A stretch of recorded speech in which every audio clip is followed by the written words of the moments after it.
Assalamualaikum warahmatullahi wabarakatuh. Perkenalkan, nama saya Amelia Minurlaili. Saya dari Prodi Ekonomi Syariah kelas C semester 1, absen 30, nomor induk mahasiswa 21401107.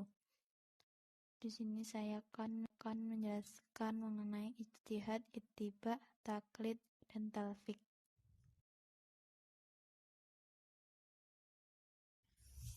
1. Definisi ijtihad, ittiba, talfiq, dan taklid. A. Ijtihad. Kata ijtihad berasal dari kata ijtahada yajtahidu ijtihadan yang berarti mengerahkan segala kemampuan untuk menanggung beban. Menurut bahasa, ijtihad artinya bersungguh-sungguh dalam mencurahkan pikiran. Sedangkan menurut istilah, ijtihad adalah mencurahkan segenap tenaga dan pikiran secara bersungguh-sungguh untuk menetapkan suatu hukum. Oleh karena itu, tidak disebut ijtihad apabila tidak ada unsur kesulitan di dalam suatu pekerjaan. Secara terminologi, berijtihad berarti mencurahkan segenap kemampuan untuk mencari syariat melalui metode tertentu. Ijtihad dipandang sebagai sumber hukum Islam yang ketiga setelah Al-Quran dan hadis, serta turut memegang fungsi penting dalam penetapan hukum Islam. Telah banyak contoh hukum yang dirumuskan dari hasil ijtihad ini. Orang yang melakukan ijtihad disebut mujtahid.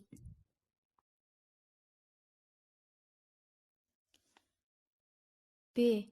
Definisi ittiba. Menurut bahasa, ittiba merupakan mengikuti semua yang diperintahkan atau yang dilarang dan yang dibenarkan oleh Rasulullah SAW. Salah satu ulama berpendapat bahwa ittiba adalah menerima atau mengikuti pendapat atau perbuatan seseorang dengan mengetahui dasar pendapat atau perbuatannya itu. Selanjutnya, definisi talfiq. Talfiq yakni mendatangkan suatu cara dalam ibadah atau muamalah yang tidak pernah dinyatakan oleh ulama mujtahid. Dalam ilmu usul fiqh, berarti mengamalkan satu hukum yang terdiri dari dua mazhab ataupun lebih.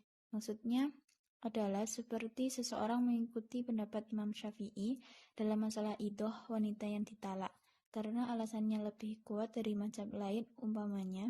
Sedangkan dalam hal nikah tidak adanya wali dalam perkawinan.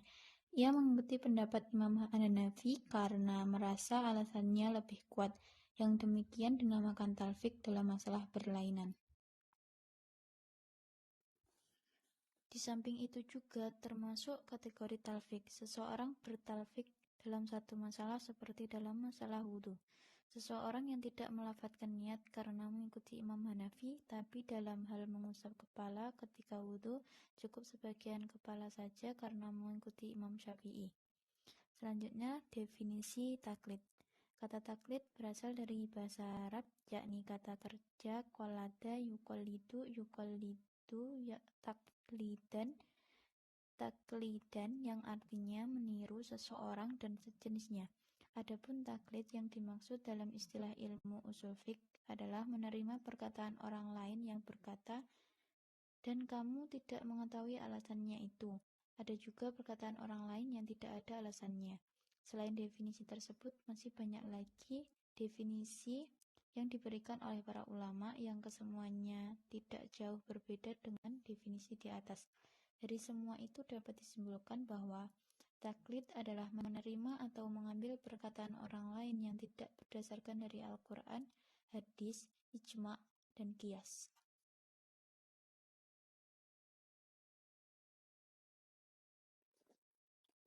Dua jenis-jenis ijtihad, ittiba, talfiq, dan taklid.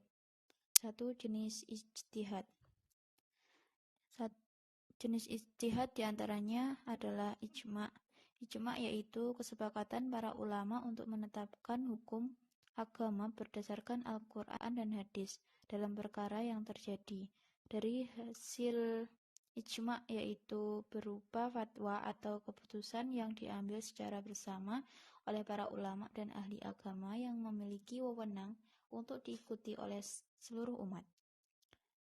2. Qiyas, yaitu menggabungkan atau menyamakan yang hukum suatu perkara yang baru yang belum pernah ada dalam Al-Quran dan hadis. akan tetapi memiliki kesamaan seperti sebab, manfaat, bahaya, serta berbagai aspek dalam perkara sebelumnya, sehingga hal itu dihukumi sama. Selanjutnya, istihsan, yaitu suatu tindakan dengan meninggalkan satu hukum yang lain disebabkan adanya suatu dalil syarat yang mengharuskan untuk meninggalkannya. Selanjutnya adalah masalah mursalah, yaitu tindakan memutuskan masalah yang tidak mempunyai nasnya dengan pertimbangan kepentingan hidup manusia berdasarkan prinsip menarik definisi dan menghindari kemudaratan. Selanjutnya adalah sudut dariyah, yaitu tindakan memutuskan suatu yang mubah menjadi makruh atau haram demi kepentingan umat. Selanjutnya adalah istishab, yaitu tindakan menetapkan berlakunya suatu kepastian sampai mempunyai gagasan yang bisa mengubahnya.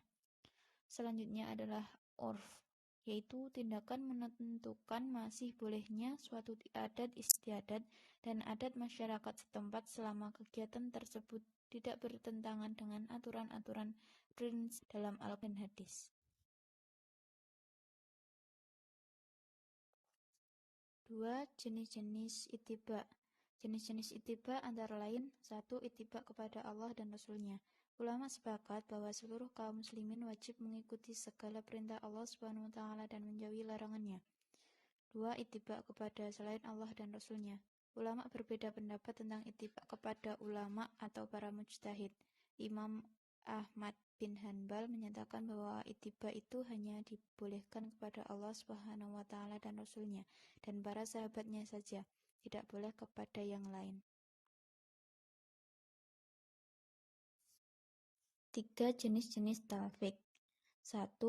Mengambil pendapat yang sangat ringan di antara mazhab-mazhab dalam sebagian permasalahan yang berbeda.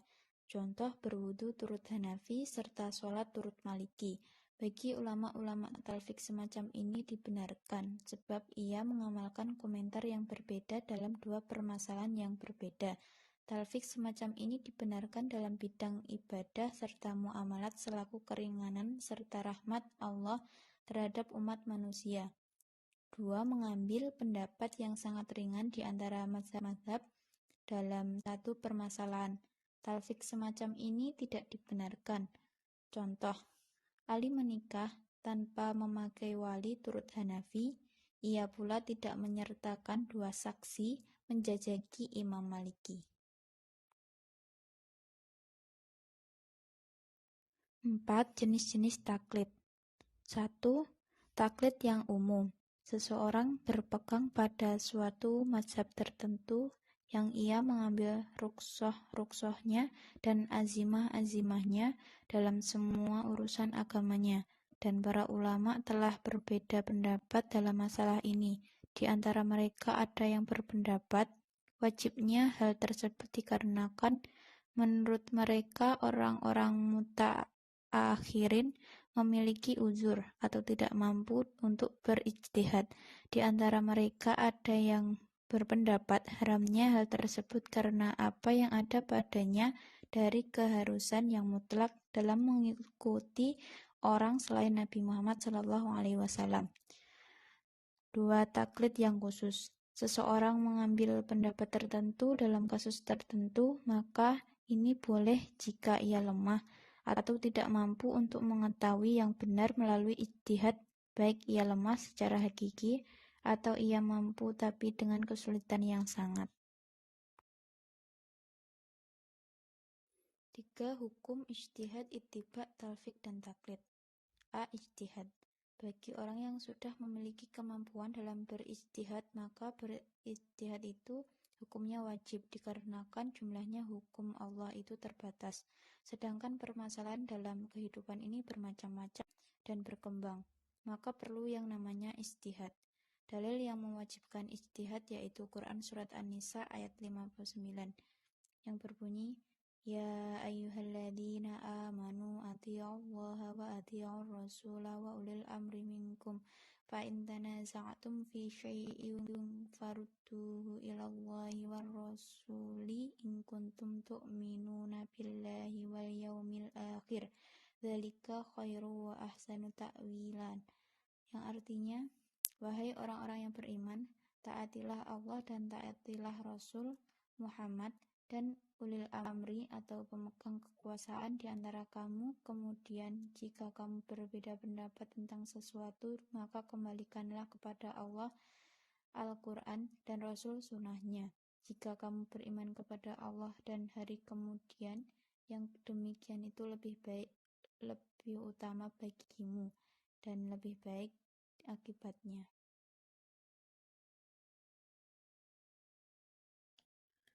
Dan Quran surat Al-Hasyr ayat 2 yang berbunyi, Huwallazi akhrajal ladzina kafaru min ahlil kitabi min diyarihim li awwalil hasyr ma dhanantum ay yakhruju wa dhannu annahum mani'atuhum usunuhum minallahi fa'atahumullahu min haitsu lam yahtasibu wa qadhafa fi qulubihimur ru'ba yuhribuna buyutahum bi aydihim wa aydil mu'minina fa'tabiru ya ulil absar, yang artinya, dialah yang mengeluarkan orang-orang kafir di antara ahli kitab dari kampung halamannya pada saat pengusiran yang pertama. Kamu tidak menyangka bahwa mereka akan keluar dan mereka pun yakin benteng-benteng mereka akan datang mempertahankan mereka dari siksaan Allah. Maka Allah mendatangkan siksaan kepada mereka dari arah yang tidak mereka sangka-sangka, dan Allah menanamkan rasa takut ke dalam hati mereka sehingga memusnahkan rumah-rumah mereka dengan tangannya sendiri dan tangan orang-orang mukmin. Maka ambillah kejadian itu untuk menjadi pelajaran, wahai orang-orang yang mempunyai pandangan.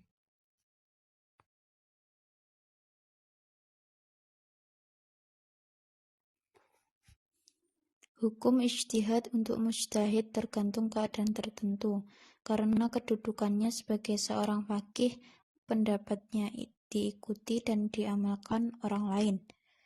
Wajib ain.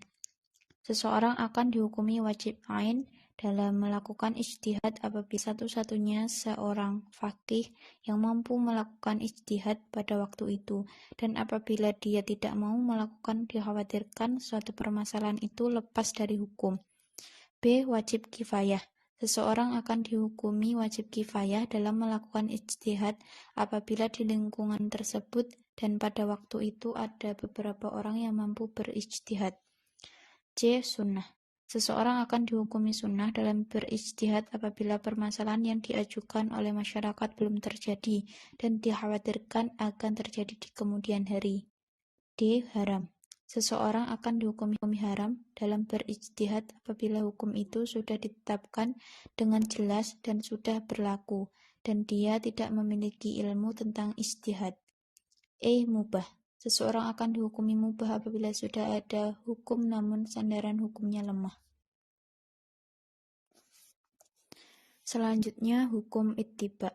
Hukum ittiba adalah wajib bagi setiap muslim karena ittiba adalah perintah Allah Subhanahu wa taala, sebagaimana firman Allah Subhanahu wa taala yang artinya, ikuti apa yang diturunkan padamu dari Tuhanmu dan janganlah kamu ikuti selain Dia sebagai pemimpin.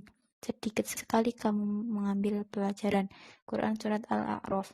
Dalam ayat tersebut kita diperintahkan mengikuti perintah-perintah Allah Subhanahu wa ta'ala. Kita telah mengikuti bahwa tiap-tiap perintah adalah wajib dan tidak terdapat dalil yang merubahnya. Di samping itu juga ada sabda Nabi Muhammad SAW yang artinya, wajib atas kamu mengikuti sunnahku dan mengikuti perjalanan sunnah khulafaur rasyidin sesudahku. Hadis riwayat Abu Daud.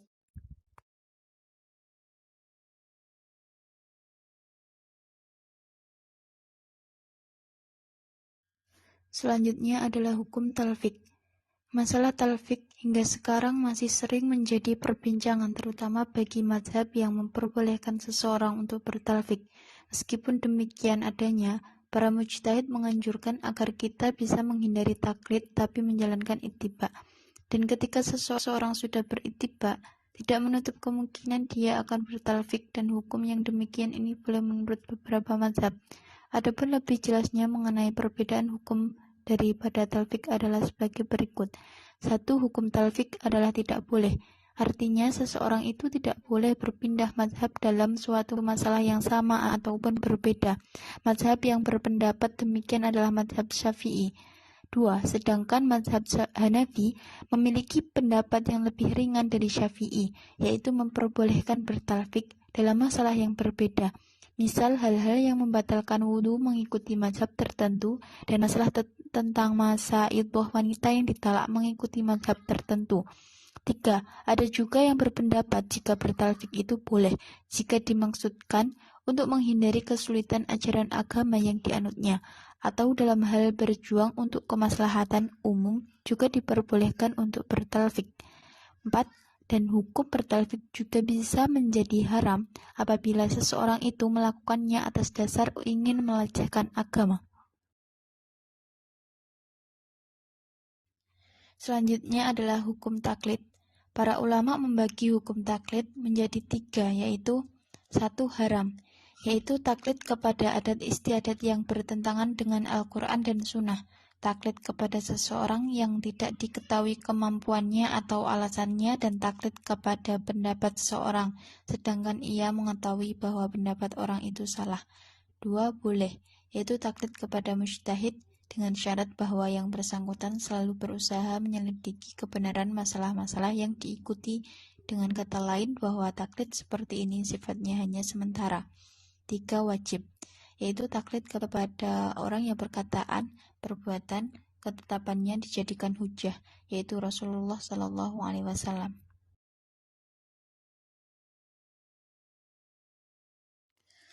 Selanjutnya adalah contoh penerapan ijtihad, ittiba, talfik, dan taklid dalam kehidupan sehari-hari. 1. Ijtihad. Contoh pelaksanaan ijtihad adalah dalam proses penentuan 1 Ramadan dan juga 1 Syawal. Dalam hal ini para ulama berdiskusi 1 Ramadan dan 1 Syawal berdasarkan hukum Islam. 2. Ittiba. Salah satu contoh dalam ittiba, Nabi meninggalkan tidak melakukan sholat ketika terbit matahari. Maka seorang yang meneladani beliau juga meninggalkan sholat pada waktu itu sesuai dengan ketentuan beliau di dalam meninggalkannya, dengan alasan karena beliau meninggalkannya dengan adanya ittiba di sini, yaitu diharapkan agar setiap kaum muslimin, sekalipun ia orang awam, ia dapat mengamalkan ajaran agama Islam dengan penuh keyakinan pengertian, tanpa diselimuti keraguan sedikit pun. Suatu ibadah atau amal jika dilakukan dengan penuh keyakinan akan menimbulkan keikhlasan dan kekhusyukan.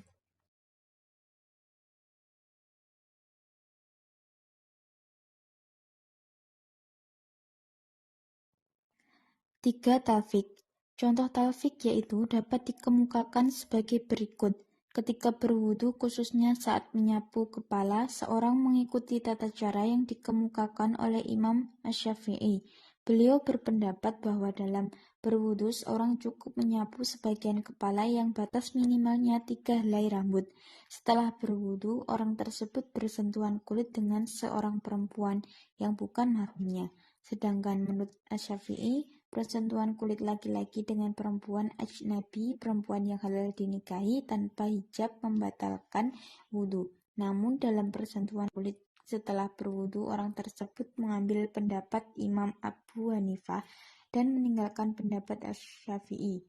Abu Hanifah menyatakan bahwa persentuhan kulit tersebut tidak membatalkan wudhu. Dalam kasus ini, pada amalan wudhu terkumpul 2 pendapat sekaligus, yaitu pendapat Imam Asy-Syafi'i dan pendapat Imam Abu Hanifah. Dampaknya adalah amalan itu tidak dinilai benar atau sah oleh masing-masing imam. 4. Taklid. Misalnya mengambil pendapat Imam Asy-Syafi'i, yaitu menyapu sebagian kepala dalam berwudu tanpa mengetahui dalil pendukungnya itu. Mengikuti pendapat Abu Hanifah, yaitu tidak membaca Al-Fatihah bagi makmum ketika sholat tanpa mengetahui dalil yang mendasari pendapat. Sekian penjelasan dari saya mengenai ijtihad, ittiba, talfiq, dan taklid. Mohon maaf bila ada salah kata. Wassalamualaikum warahmatullahi wabarakatuh.